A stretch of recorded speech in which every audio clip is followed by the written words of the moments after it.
बड़ी जतन के बाद जन जुगाड़ करके भरतू की बुआरी का देहरादून से गांव का पास बन गया था। पास का भी कम लफड़ा नहीं था, ऑनलाइन बनाओबल। अब भाई भरतू की बुआरी फेसबुक, व्हाट्सएप, टिकटॉक ये सब तो चलाती थी, पर ये ऑनलाइन काम बड़े लफड़े का था। वो तो भला हो भुप्पी तिउर्ची का, उसने फटाफट ऑनलाइन पास बना दिया था। अब भरतू की बुआरी की सट्टी पट्टी गांव के लिए तैयार हो चुकी थी। भले ही देहरादून में गर्मी शुरू हो गई हो, पर गांव में तो स्वेटर की ही जरूरत थी, इसीलिए गर्म कपड़े भी पैक कर लिए थे। अब भाई क्या भरोसा इस कोरोना का कि कब तक चलता रहेगा। सब कुछ तो ठीक था, पर अपने टॉमी नामक कुत्ते को लेकर बड़ी चिंतित थी कि उसको कहाँ छोड़े, क्या करें। शहर में आकर उसने ये कुत्ता भी देखा देखी में पाला था, क्योंकि बगल वाली पड़ोसन मिसेस गुसाइन जी का भी चाइनीज कुत्ता था। अब बोल रहे हैं कि चाइनीज चीजों का बहिष्कार करो। चीजों का तो ठीक है, पर इन चाइनीज कुत्तों का क्या। गांव-गांव में घरिया कुत्तों की जगह आज इन चाइनीज कुत्तों ने ले ली है। किसी काम के नहीं है ये चाइनीज कुत्ते। अब भला ये भी कोई कुत्ते हुए जो बिल्ली की आवाज सुनकर भी बेड के नीचे छुप जाएं। इतने डरपोक कुत्ते कि इनको कुत्ता कहने में भी शर्म आती है। ये टॉमी नामक श्वान उर्फ कुत्ते सिर्फ टिकटॉक बनाने के काम के थे।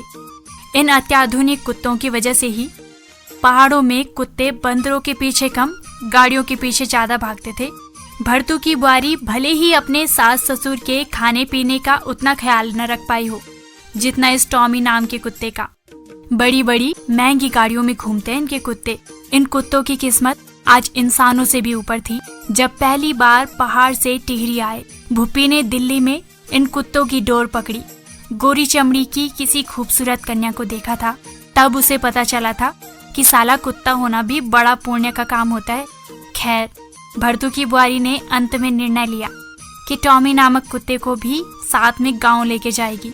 अगले ही दिन सुबह गांव के मुखी को गाड़ी बुकिंग के लिए बोल चुकी थी।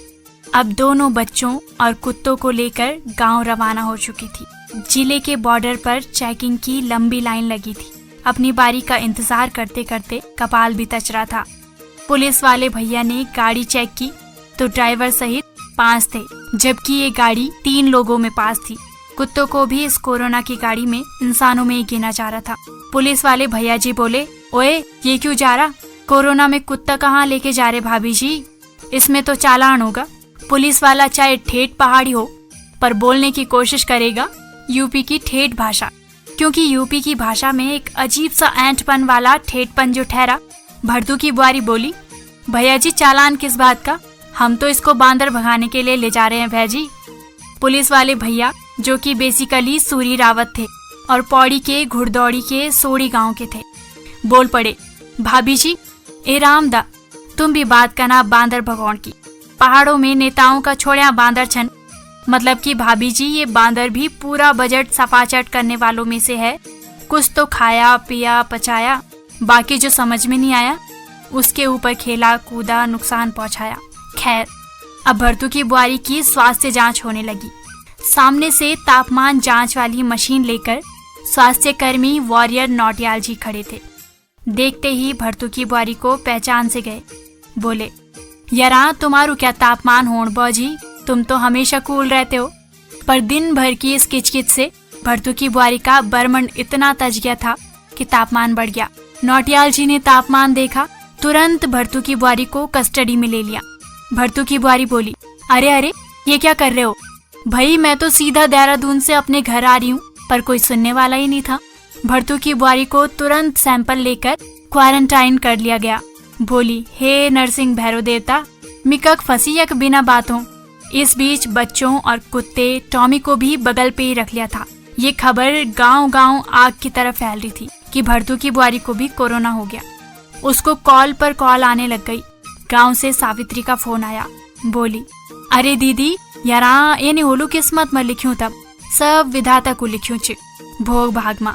सावित्री ने भरतू की बुआरी को ऐसा एहसास करवा दिया था कि मानो अब वो टटकार ही समझो। पहाड़ों में कई लोग जब किसी बीमार व्यक्ति की खबर करने जाते हैं तो वो इसको इतना होपलेस कर देते हैं कि यदि इंसान की कुछ जीने की इच्छा भी बची होगी तो उसकी बातें सुन के वैसे ही टटकार समझो। अब पिछली बार गांव में जब राम सिंह अपनी पथरी का ऑपरेशन देहरादून से करवाकर वापस आया था तो रुकमा काकी भी सुबह सुबह उसकी खबर करने चली गई। तो बगल पर बैठी राम सिंह की बुआरी से बोली, ए रामदा, अरे बोली मेरी जेठ सासू का लड़का भी था ना, उसका भी पिछले बैसाख के महीने ऐसी ही पथरी का ऑपरेशन हुआ था। कुछ दिन तो टकाटक था बेचारा, पर मंगसीर के महीने एक दिन सुबह उठा, उसी दिन 5 रोटी, हरी भुजी, 1 दूध का गिलास भी पिया था। पता नहीं क्या हुआ कि अचानक खत्म हो गया। यहाँ विधाता का खेल है सब। ये सब कुछ राम सिंह भी सुन रहा था। उसके हाथ में भी दूध का गिलास था। बेचारे की दूध की घूंट मारते मारते ये सुनते ही फूंक सरक गई। इधर अगले 2 दिन बाद भरतू की बुआरी की रिपोर्ट नेगेटिव आ गई। अब डॉक्टरों ने होम क्वारंटाइन के लिए कह दिया।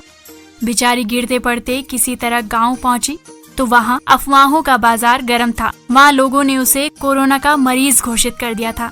उसके पहुंचने से पहले ही उसकी व्यवस्थाएं नजदीकी सरकारी स्कूल में कर दी गई थी। वो टिकटॉक पर देख रही थी कि कुछ गाँव के वीडियो अपलोड हो रहे थे जिसमें सुस्वागतम के गाने गाए जा रहे थे, पर उसके लिए ऐसी कोई व्यवस्था वहां नहीं थी। बेचारी मन ही मन कोस रही थी कि क्यों देहरादून से गाँव आई। खैर, जैसे तैसे वो इस स्कूल में दिन गुजार रही थी। सास भी सुबह दूर से अपनी नाती पोतों को देखने के बहाने आई। जैसे ही नाती पोती उसकी तरफ बढ़े, जिंदगी के अंतिम पड़ावों को पार कर रही बुढ़िया वहां से भाग खड़ी हुई। अचानक बुढ़िया के पीछे भरतू की बुआरी का चाइनीज कुत्ता टॉमी भी भाग गया। उसने बुढ़िया को खूब दौड़ाया। भरतू की बुआरी जैसे तैसे वहां 14 दिन पूरा करके घर आई, पर उसके साथ भी फिर अछूतों वाला व्यवहार जारी था। अब उसको बार बार ये लग रहा था कि उसके साथ ऐसा व्यवहार क्यों हो रहा है। फिर से गांव के प्रति उसका लगाव खत्म हो रहा है। वो लॉकडाउन फिर से खुलने का इंतजार कर रही थी, क्योंकि गांवों में अफवाहों का बाजार गर्म था।